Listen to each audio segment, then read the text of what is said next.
Musical Talk, the UK's independent musical theatre podcast.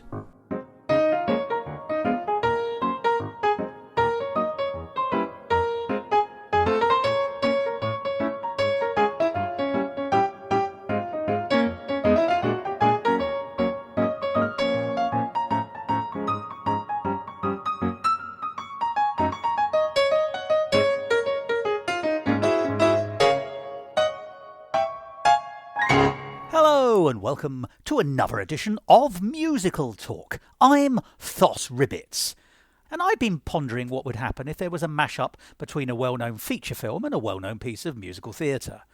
You might get something like Sunday in Gosford Park with George. Well, Gosford Park was a few years ago as a feature film, but it did feature Jeremy Northam playing Ivor Novello, so that's a very good link with this week's episode, because we're going to be hearing the second part of that conversation that I had with the incredibly talented Daniel Anderson and Amanda Bothmar.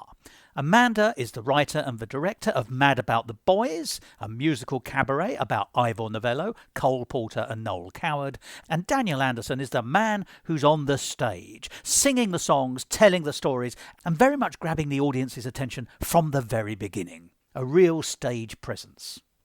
Now, last week I mentioned that March saw the 75th anniversary of the death of Ivor Novello.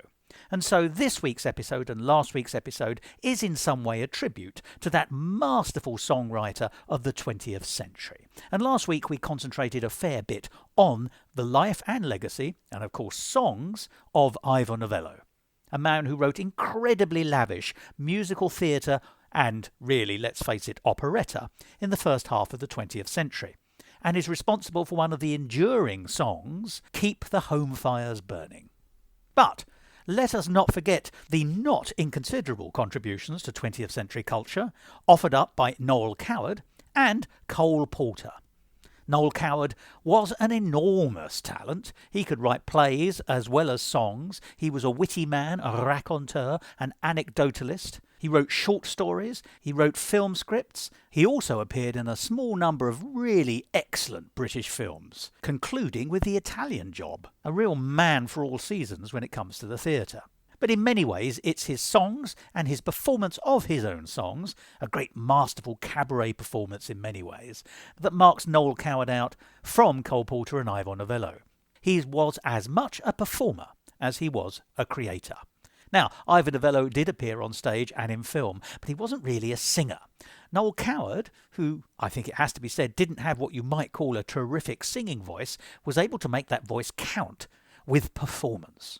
And he wrote some of the greatest British songs of the first half of the 20th century, and I think even in the 21st century. The songs like Mad Dogs and Englishmen and Don't Put Your Daughter on the Stage, Mrs Worthington, still have some kind of legacy and cachet. Cole Porter, not really a singer, although there is an album of Cole Porter singing his own songs. Always interesting to hear a composer sing their own songs, but I don't think anyone would ever give a prize to Cole Porter for his performance skills. What they might do, and did in spades, was give him recognition and awards for his enormous songwriting skills. Of the three being discussed today, Cole Porter, I think, is the one with the longest legacy, the greatest songbook collection, and the one who made probably the biggest contribution to world theatre, or at least Western theatre, of the three of them.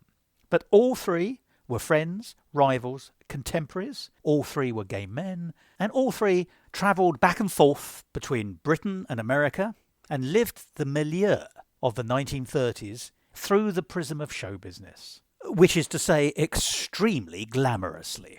Three fascinating men. And here today is the second part of that fascinating conversation with Daniel and Amanda about their Edinburgh Festival Fringe show from last year, 2025, Mad About the Boys. That's plural. A Marvellous Party featuring Ivor Novello, Cole Porter and Noel Coward. It was terrific to have a conversation with them, and I hope you enjoyed last week's episode where we heard the first half. So let's, without further ado, hear the second part of that wonderful conversation, because I, like Daniel and Amanda, am mad about the boys.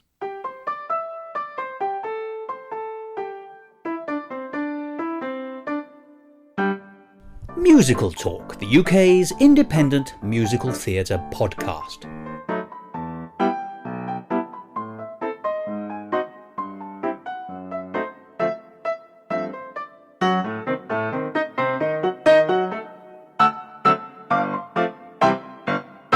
It can be a passive experience sometimes for a performer if the audience isn't engaging. But you got us immediately. And I think there's an evocation in the show. So let's talk a little bit about the production.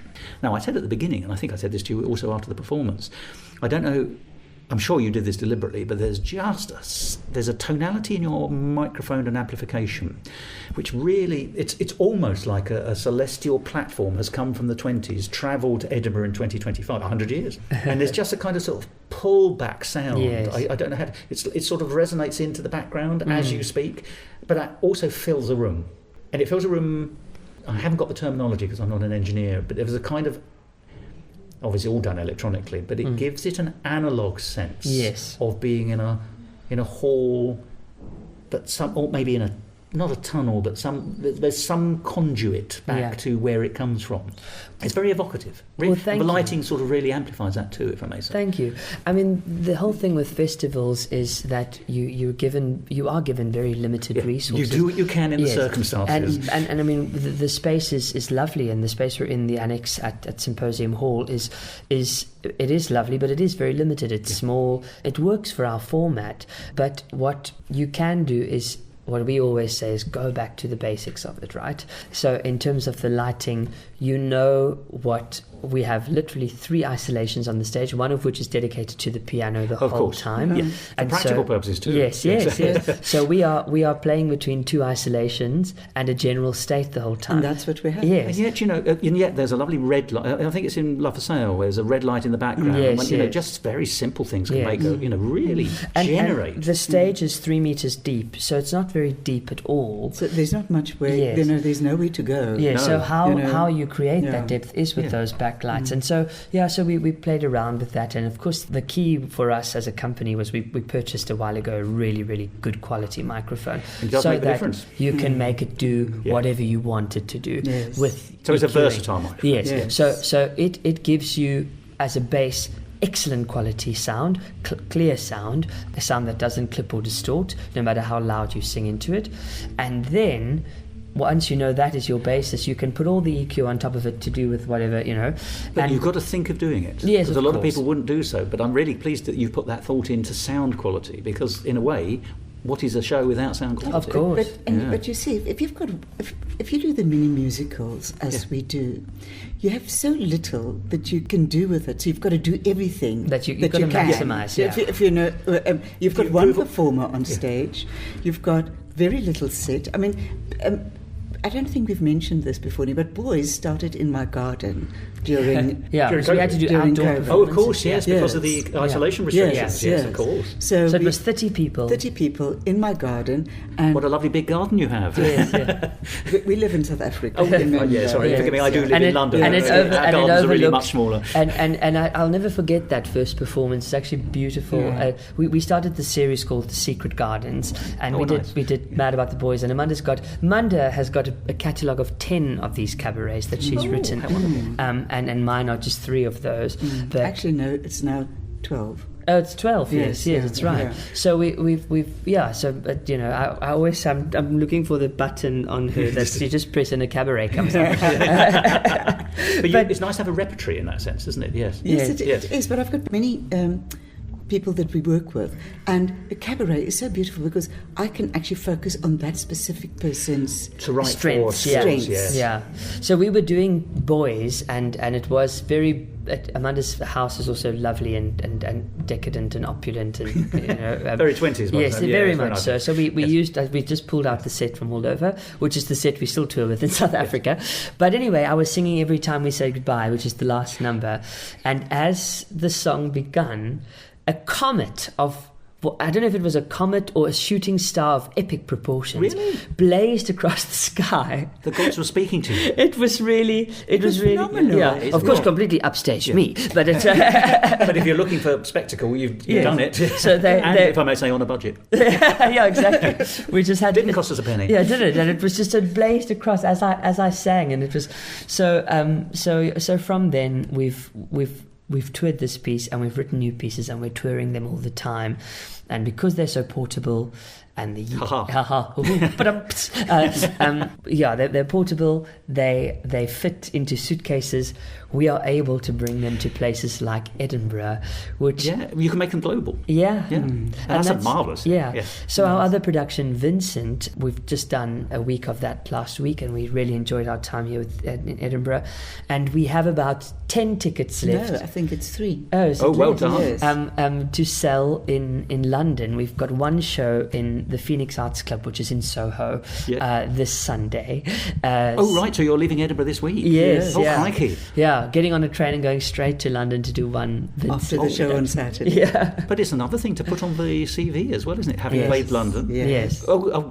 Before we finish, you need to give me details. I will do. I'm very interested to hear about that. I'm actually interested. I mean, I hope this won't be the last time we meet in Edinburgh, actually, because I'd like to see more from both of you. You're phenomenal. Can I direct us on to the performance? Sure. Which is, the difficulty in conversations like this is that I'm going to say lots of nice things. And of course, it's very difficult to say, yes, that's absolutely true. I'm a bloody genius. But you are phenomenal. I can say it's an absolute genius. But in performance, you're amazing. From the first moment you step on, actually, everything about that room focuses the audience. And you come on and we look at you, and then you sit in that lovely chair and you read the poem with the underscore, and it's a novella, isn't it? That's I think Novello, you said exactly. yes. So because it's got that, and Someday it's got my that, heart will awake. yeah, which is a beautiful waltz. Yes, I mean, he's good at waltzes. My word. That is his speciality. Yeah.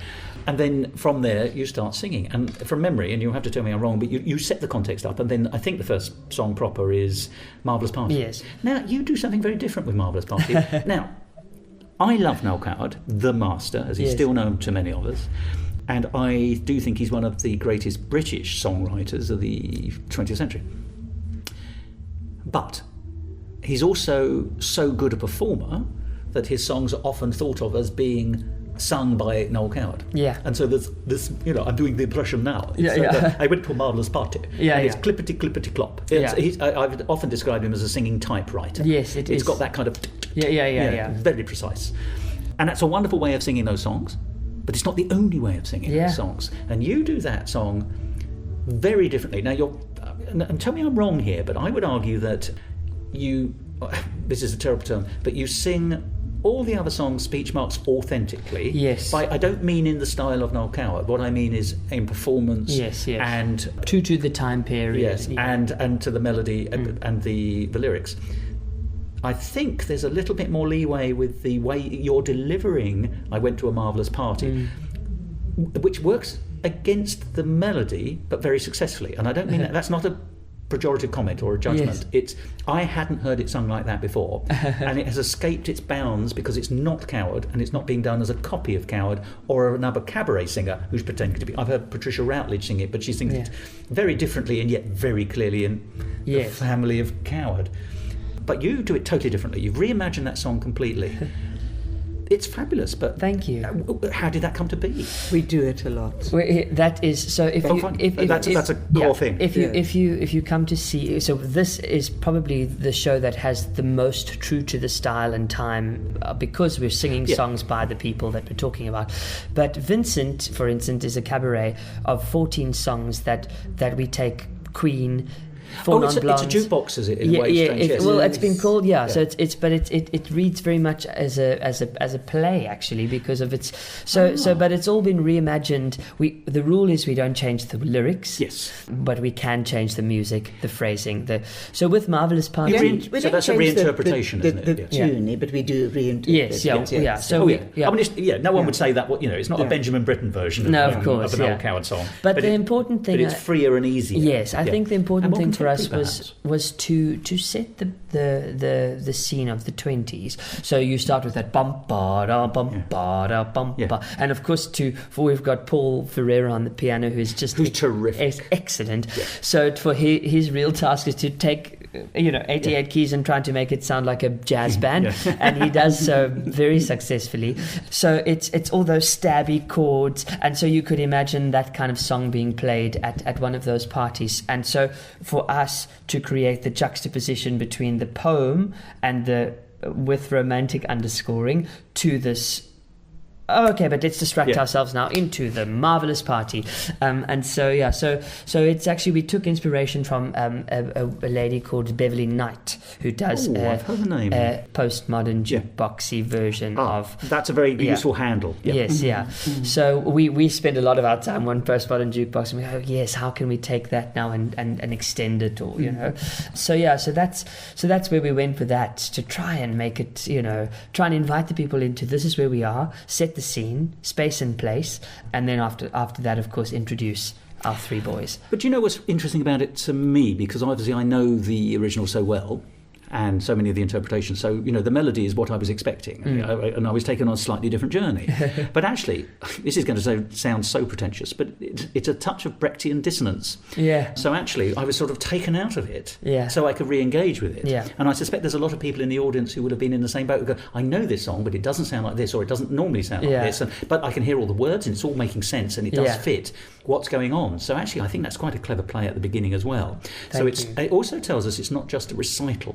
Yes. But it isn't just a concert. Nothing wrong with that, of course. But this is, I said at the beginning very clearly, and I'd like to emphasise this very strongly, you sing your songs, which is not to say sprechsang, and you're not Rex Harrison. You sing with great aplomb, if I may say. There's a great depth there. There's a great sense of expression. But you act and you perform the songs in accordance with either the song doing what the narrative is telling us about the lives of the people who are being spoken about, or within the story of the song. And there are different kinds of songs. So Nina from Argentina is a story in itself. Yes. And you can't leverage that to tell anything really about any of the three, or indeed, you tell the story and you get the fun out of it, and it's terrific. But Love for Sale is reflecting actually on the duality of Porter's existence and his sexual life. Yes. And you perform that very delicately and very tenderly and with pain, and possibly just a soupçon of despair as well in it.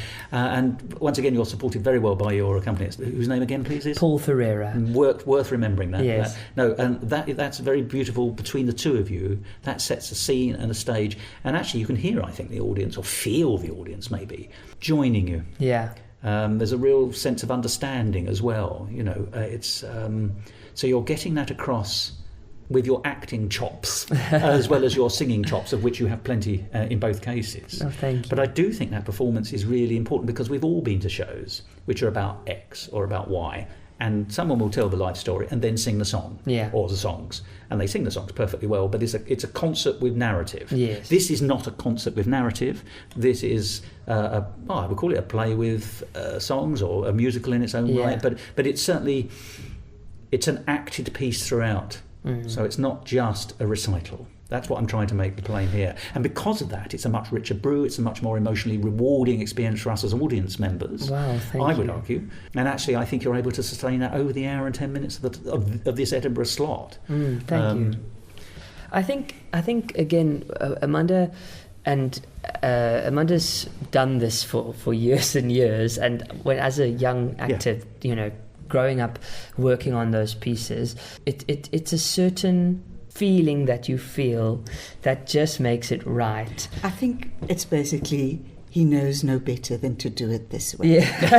It is really like that. It really is. I mean, that is the way he grew up in theatre. Do you know what I mean? It's we would do. Daniel really grew up in theatre. Yeah, we did. Yeah, with a pillow and a blanket on the floor. Yes. Yeah. I mean, no, he really did. I mean, he was 10 years old when he started.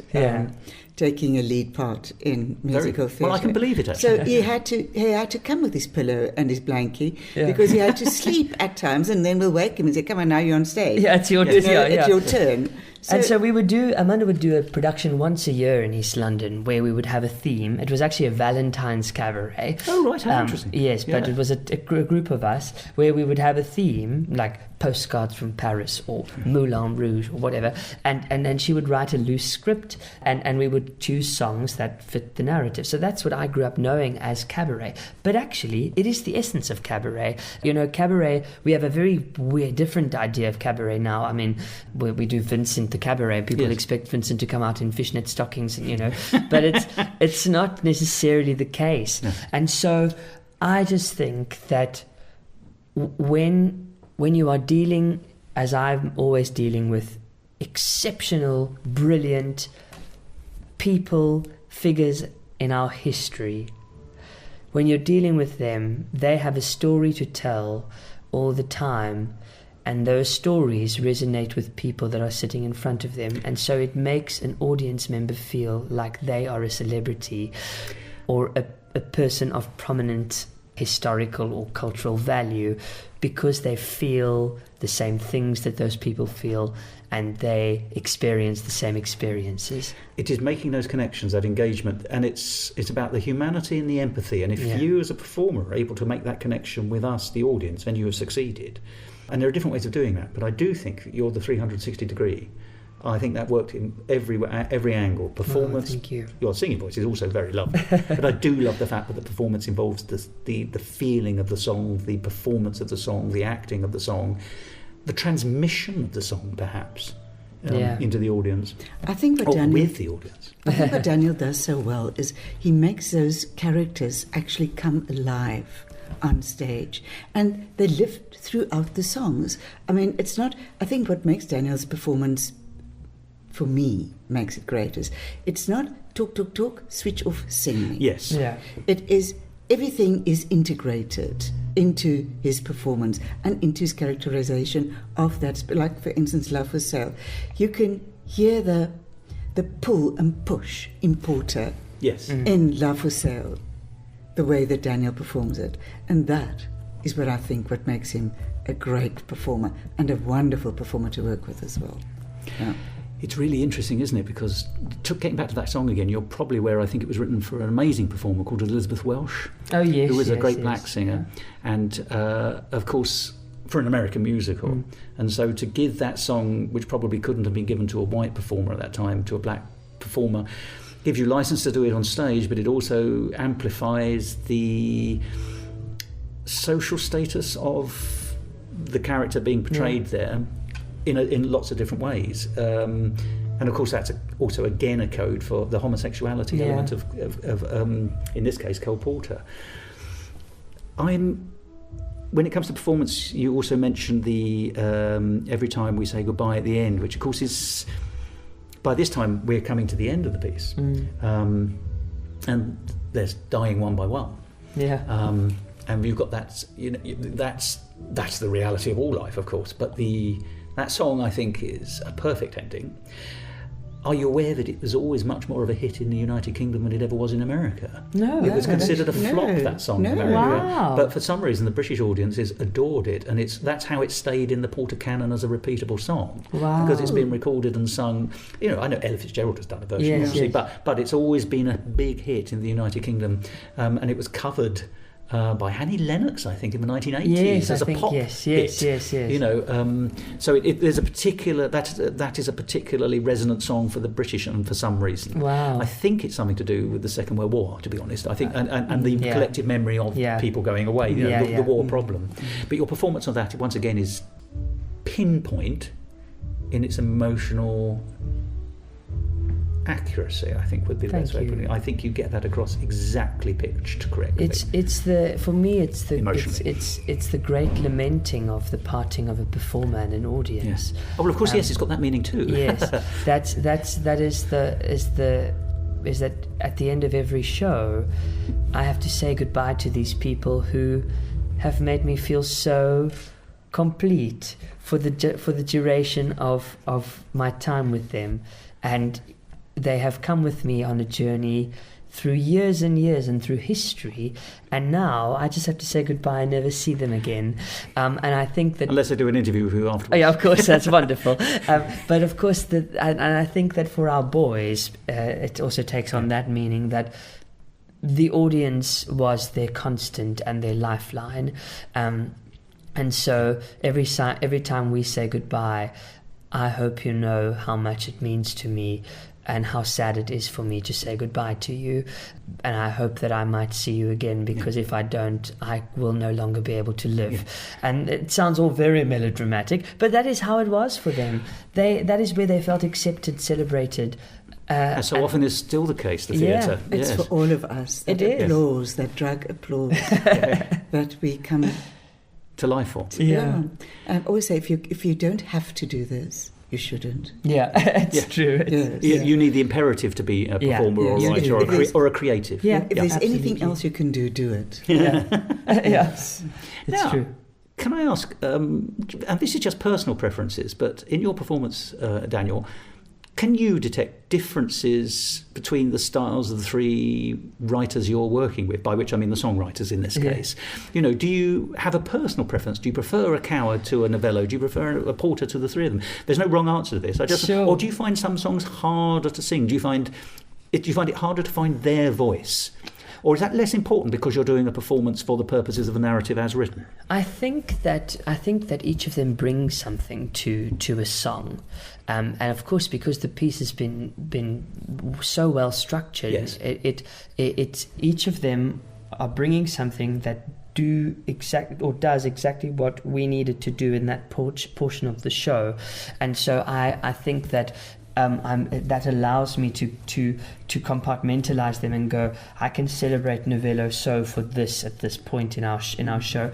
But what I can say is I came into the piece probably a Porter fan. I mean, I am still a Porter fan, but I've left a Coward. I mean, Coward trumps it for me because there is I hope fellow performers who have performed these works can resonate with me. There is nothing quite as wonderful as singing those patter songs and just being able to jump on top of them and see the humour and just feel it, They have an energy, don't they? They do, and it's something that comes from within, and you don't have to. I always say to myself in my head when I'm starting Mad Dogs and Englishmen, because you start something and you go, oh, I wonder if the words are all going to come out. And in the right order. Yes, but then I have to remind myself, just jump on top of it, because once you do, there's no ways you can go wrong, because it's so, it's a conveyor belt. Once you're on it, you get all the way to the end at speed. Yes. Although you do it very well. We're talking Mad Dogs and Englishmen as a particular example there, of course. And it is a very bumpity-bumpity-bump song. Patter song is the word, exactly, isn't it? I mean, he is in some ways the heir to Gilbert. Yes. In that sense. Yes, of course. I mean, there is a British tradition of musical theatre writing, which starts with Gilbert and Sullivan, and Coward is very much there. And actually, it's odd, isn't it? Because we were talking about Webber being the heir in some senses to Novello. So there are two different strands still going. Regular listeners will know that I like to bang on about a man called Vivian Ellis, who I think in Britain is much forgotten, and yet so many of his songs were brilliant. A contemporary of them both. Wow. And I think he actually does what Porter does. He finds a more regular balance between comedy and the emotion. And so actually a lot of his songs have lurked on in the background, but people don't know they're Vivian Ellis. He just doesn't have the fame. Exactly. But, I mean, and funny enough, certainly in South Africa, that's what we found with this piece, is that people will come and I'll start singing I've Got You Under My Skin, and they'll go, oh, I know that one. But they just don't know who it was from. Or they know Mrs Worthington, but they don't know, they just knew it as, a lot of people know it as just one of the songs that was in the ABRSM catalogue that you had to sing when you were singing it, and that's where I that's where I was given Mrs Worthington when I was still singing at high school. The vocal coach that I was with, who is still my vocal coach, funny enough, and she's excellent, Leonie Armour. She's brilliant. She the proof of the pudding is in the eating, so yes, I agree. I go back to her regularly now when we do these new pieces, and she picks it apart, and she's just delightful. And she said, this is a song for you. And you listen to it and then you go, this is absurd. But yes, and so... But I'm on board. Yeah, I'm on board. Yeah. I'm getting on board, and you have to with Coward, yeah. Are you aware of the last verse, once again, because we were talking about Mad About the Boy having a verse which was never very much sung, but it was his gay verse. Yes. It's got the immortal line, I think, when I told my wife, she said, I've never heard such nonsense in my life. Which sort of rings so true. Yes. But in Mrs Worthington, there's another verse, and it's so rarely recorded. I've only got one recording of it with the extra verse, which is where the frustration and the apoplexy of the singer reaches a fever pitch beyond even nuts. Oh, which is I don't know so it, it's actually. and this is from memory, but it's something like... one look at her has put me in a tearing bloody rage. That sufficed, Mrs Worthington. Christ, Mrs Worthington. Don't put the daughter on stage. Something like that. That's excellent. One look at her bandy feet. Is that Well, he picks her apart. He does. Yeah. I mean, it's... Yeah. Are you aware, by the way, there's a song called Tit for Tat? Coward? No, it's a riposte, because Mrs Worthington did have a daughter who then went on the stage. I'm not sure she made a great deal of success, but Hermione Gingold, who actually was a friend of Coward, wrote a song called Tit for Tat, which was the riposte from Mrs Worthington's daughter. Oh, wow. Back to I must check Mr that out. Worthington's. The suggestion being that now she's a success, Mr Coward may want to write her a play, and she's now rejecting him because he rejected her as a girl. Yeah, I mean, it's not of the same quality, but but it's a lovely... It's a sequel. It's called Tit for Tat. Excellent. Yes, because Coward's got all... Yeah, that's everyone loves Mrs Worthington as a song. It's phenomenal. So, another thing you do in performance, if you don't mind me saying, and I'm going to pay you a compliment, I hope, in a minute. I didn't realise you weren't British for some time, because your accents are very good. But you do this wonderful thing of singing the songs when you're singing them about the characters, when you're leveraging them to give us insight into the characters with an appropriate accent. So the Porter songs are sung with an American accent, and the Coward one is quite a posh accent, and you do a different delineation of a British accent for Ivor Novello, who actually spoke with very strange sing-song Welsh accent. I don't know if you've ever seen... He did make a few talkie films. Oh, I must actually check, because I battled so with Novello. So Novello was a sort of... I think I heard one thing of him speaking, and I can remember that it was a scene of him in a movie that I found. But it's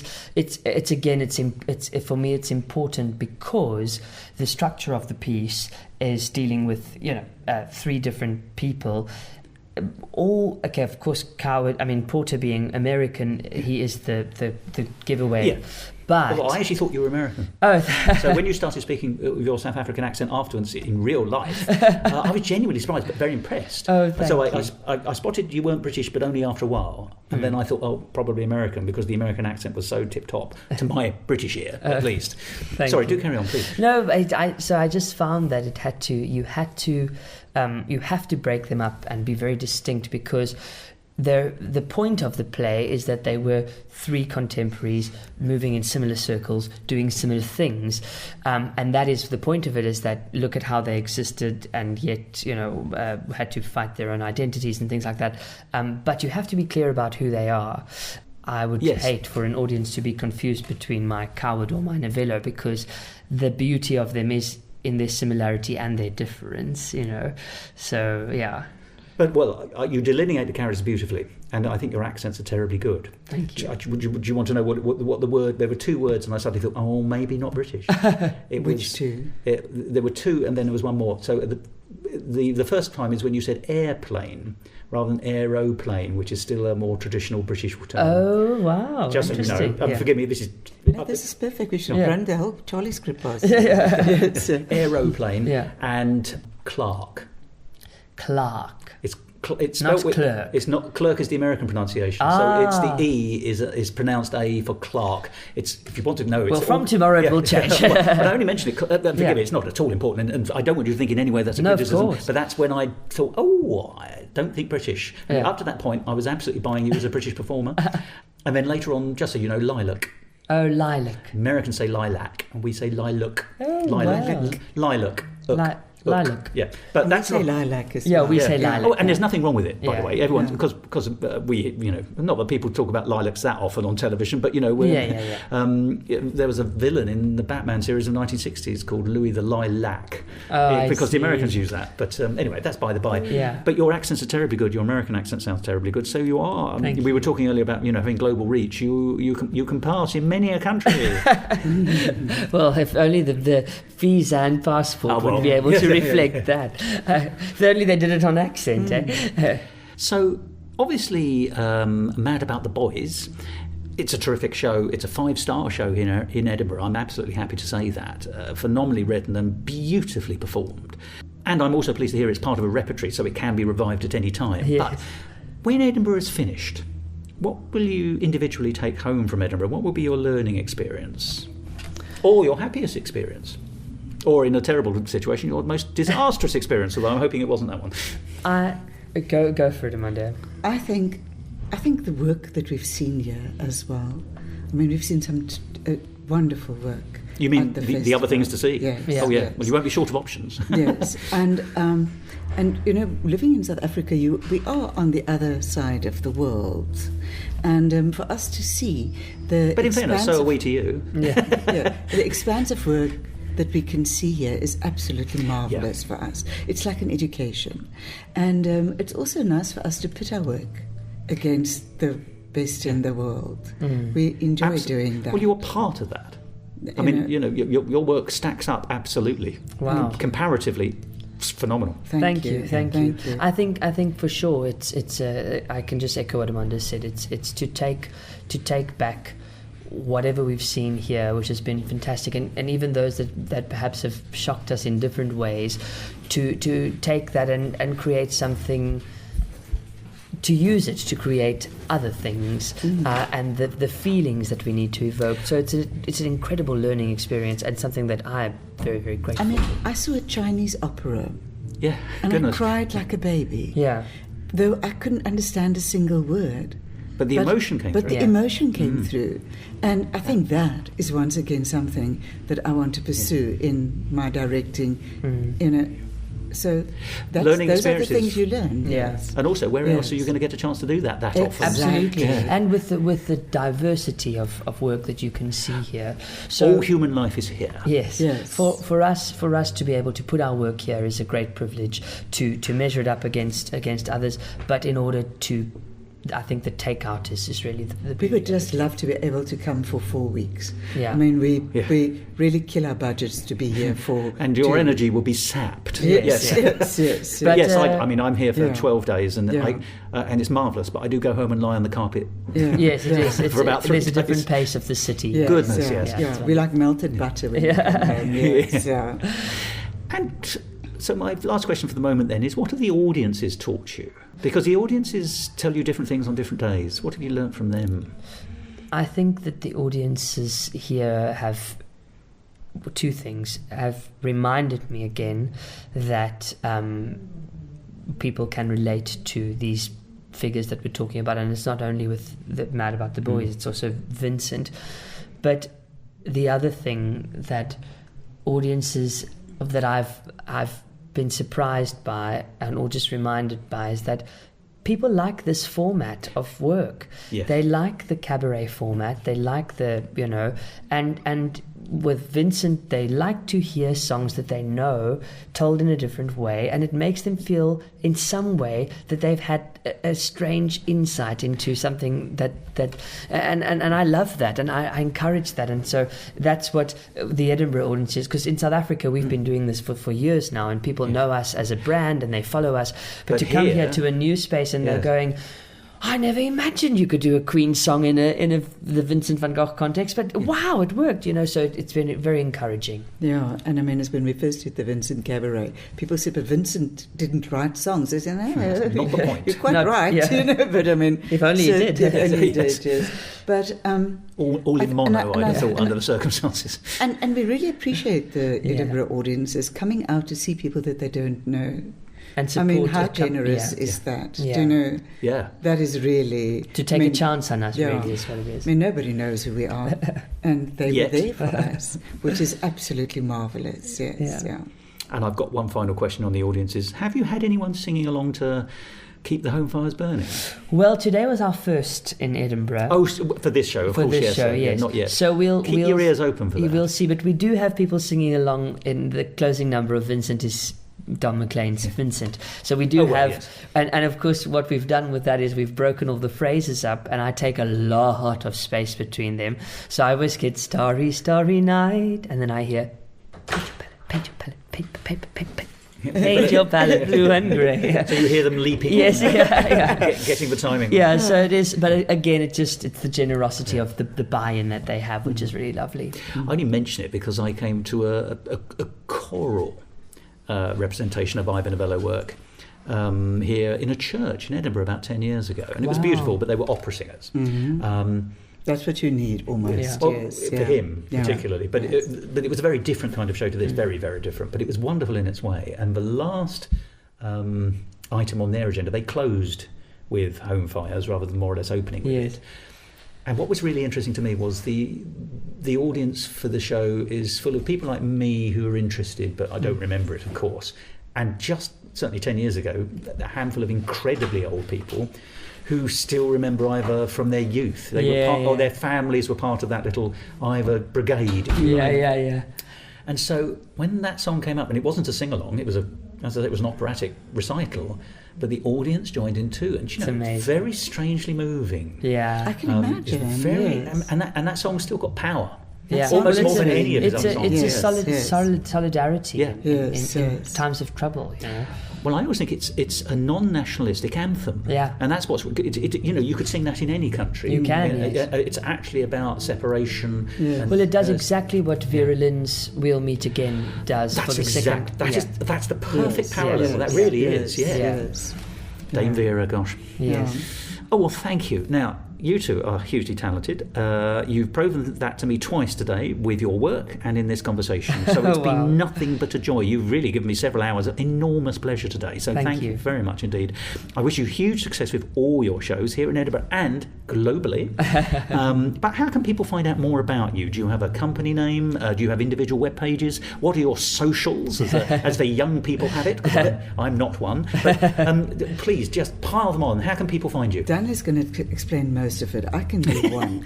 I can do the Wela Kapela website, welakapela.co. Do you want to spell that? Yeah. I will do that. I can't spell. But Wela Kapela is a little ditty in South Africa. And it goes, Wela Kapela, Stela. It's a tease. It's a tease, you know. Oh, right, okay, it is. So if I got playful. Yeah, if I got a bigger burger than you at lunch, I'll say, Wela Kapela, my burger's bigger. No. Yes, it is. Yes, exactly. Right, I understand. So that is language of children's glow-to. Yes, exactly. So the website www.welakapela.co.za WELAKAPELA.co.za. That is the website, and the same name, Wela Kapela Productions on Facebook. We are mostly active on Facebook, Insta as well, but at the moment Facebook is all actually I have time to keep going while we're here at the Fringe, and our main sort of database and followers are on Facebook. So please like the Facebook page. I'm Daniel Anderson 110 on Instagram. You can follow me, I'll follow you back, and we can follow each other's antics. And you can follow Wela Kapela on Instagram as well, and you'll be able to see a lot of our stuff there. But that's really all that's happening. In terms of, but if you follow our company website and the Facebook page, you'll see we are a very busy little production company, certainly. And we do lots of things. We do puppet shows. I'm going back to a puppet show. Daniel is directing Annie at the end of the year. I've just seen Annie. We do a community project every year in East London, and Annie is this year's one, and I'm taking for the first time the directing. And in the year that Charles Strauss died, so it's actually terribly appropriate. Yes, and so we decided that before Charles decided to leave us. Yeah, to leave us. So how fitting for us to be able to celebrate him.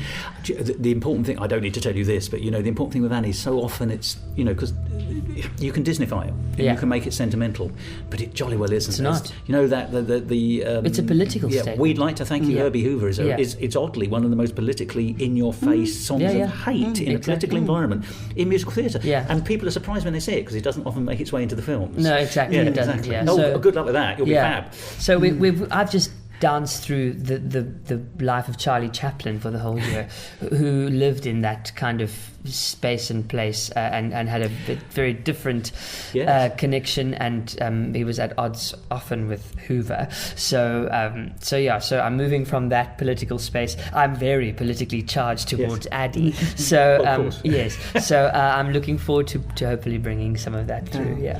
I'm genuinely pleased to hear, and it's also lovely to hear that creative people continue to be creative, as I knew you would be, but in other spheres as well, moving around, directing is different from performing, and it's marvellous. Well, if I may say, this has been a terrific conversation. It was a terrific show, and I can only thank you for bringing it to Edinburgh, and thank you for your conversation with me. It's been a wonderful thing to do. Well, thank you so much for having us. We really appreciate it. It's such a privilege to talk to you. Thank you. Too kind. Musical Talk. And that was Daniel Anderson and Amanda Bothmar talking about Ivor Novello, Noel Coward and Cole Porter and their show, which told the stories and sang the songs from their lives, Mad About the Boys, a marvellous party. And a marvellous show. And as you heard from that conversation, it's likely to have a future life, as are the other shows that they're both involved in. So to find out more, go to their website. They are Wela Kapela Productions, and their website is www.welakapela, welakapela.co.za. And there you can find out more about their shows, their productions, and what's coming up for Wela Kapela Productions, and for Amanda, and for Daniel. I hope very much to see them again anywhere on the British Isles in the future. Now, before we finish, we did touch on that conversation this week and last week about how of the people featured in Mad About the Boys, it is Ivor Novello whose reputation hasn't really stood the test of time and who is disappearing into history. And yet, he manages to maintain an amazing, long-lasting residual hold on the British consciousness.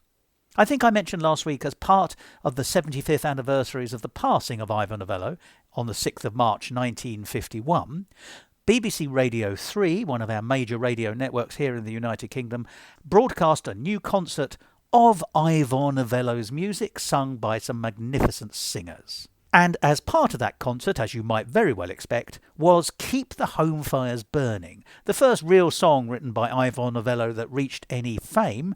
And what fame!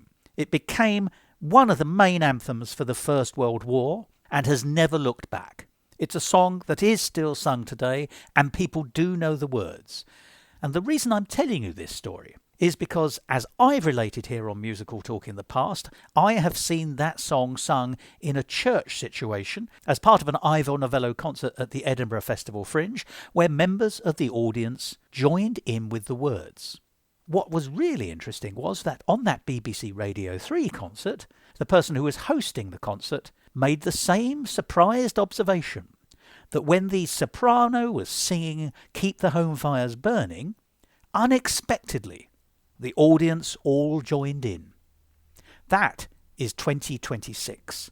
That was 112 years after that song was first written. That is 75 years after the composer of that song died, and yet people still join in when Keep the Home Fires Burning is being performed. I find it incredible that a song can have that kind of hold on the public consciousness, even when the person behind it is disappearing into history. I'm sure as Musical Talk goes on into the future, I will keep you updated on public performances where people join in singing about Keep the Home Fires Burning, because I have done so on every occasion I ever get to speak about it after seeing it or hearing it in concert. But what an amazing legacy to have. And I think that's an excellent point to bring this episode to an end. Do join us again next week, or whenever, when we'll be discussing yet another area of musical theatre. It's an ever-expanding world, and so is the world of Musical Talk. But until then, this is Musical Talk. I've been Thos Ribbits. Pip pip.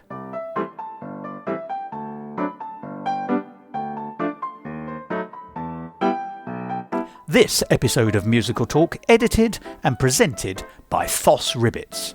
Copyright Musical Talk 2026.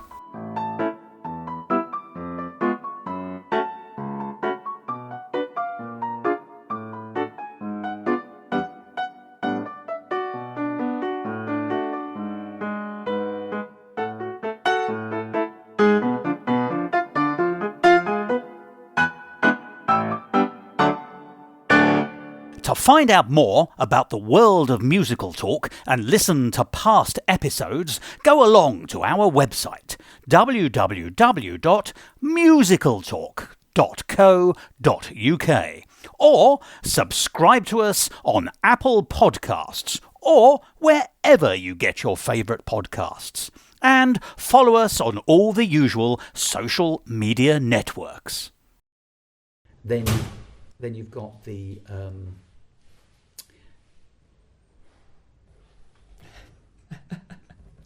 That's the opposite. That's what the opposite of making an entrance. It might be that one. She was blissfully unaware of us. Well, I'm glad. Otherwise, it would have been rude. Yes. If she comes back with a trombone, however, I should be quite cross. It depends on what she plays. Big bass drum.